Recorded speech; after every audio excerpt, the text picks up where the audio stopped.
Angesco 9e reçoit Amiens 20e pour le compte de la 7e journée de Ligue 2, duel des extrêmes entre la plus mauvaise et la meilleure attaque du championnat. Le club du bord de Maine inscrit presque 2 buts par match. Les Angevins souhaitent faire fructifier leur belle victoire à Monaco, les joueurs restent cependant prudents. Ce ne sera pas si simple comme nous l'explique le milieu angevin Maxime Rousseau. L'occasion avec lui de faire un bilan de son début de saison. Il sera de nouveau titulaire ce soir. Ouais, ça va mieux, j'ai eu l'opportunité de jouer à Monaco avec Vincent qui était suspendu et Dave de Freitas qui était blessé. Donc ça s'est bien passé, donc c'est bien. Maintenant je vais essayer d'enchaîner avec le match d'Amiens à domicile, là. Essayer de produire la même performance. Moi à la base je joue dans l'axe, mais c'est mon poste de prédilection. Mais après s'il faut jouer sur un côté, je suis sur un côté. Mais moi je préfère l'axe, j'ai toujours joué là, donc oui, c'est le poste que je préfère. Non, faut pas le prendre comme ça parce que ça va sûrement être un match beaucoup plus difficile qu'on le pense.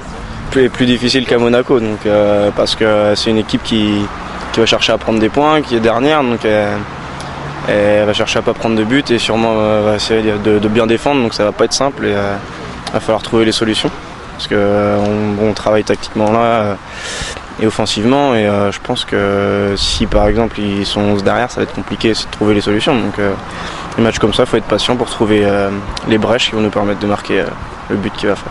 Stéphane Moulin sera privé de plusieurs joueurs pour ce match. Les latéraux Fall et Djelabi sont encore suspendus. Floyd Haïté n'est toujours pas qualifié. Cet imbroglio avec la DNCG commence à agacer le dirigeant angevin, à l'image de son manager Olivier Piqueux.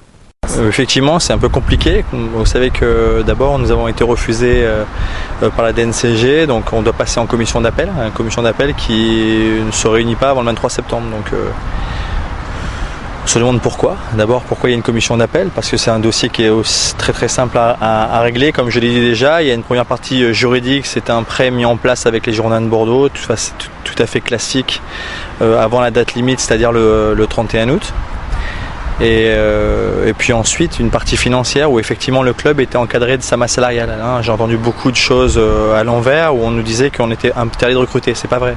Si on avait vendu Claude Kéchirou ou Gaëtan Charbonnier, on aurait pu prendre 10 joueurs ou 25 joueurs. Donc voilà, on est encadré dans la masse salariale. Donc effectivement aujourd'hui on ne pouvait pas recruter à partir du moment où on dépassait la masse salariale. Et l'accord que nous avons trouvé avec les Girondins de Bordeaux, c'était de faire en sorte que les Girondins prennent la totalité du salaire de Floyd. Donc vient pas dépasser le montant qui a été autorisé. Donc effectivement on ne comprend pas.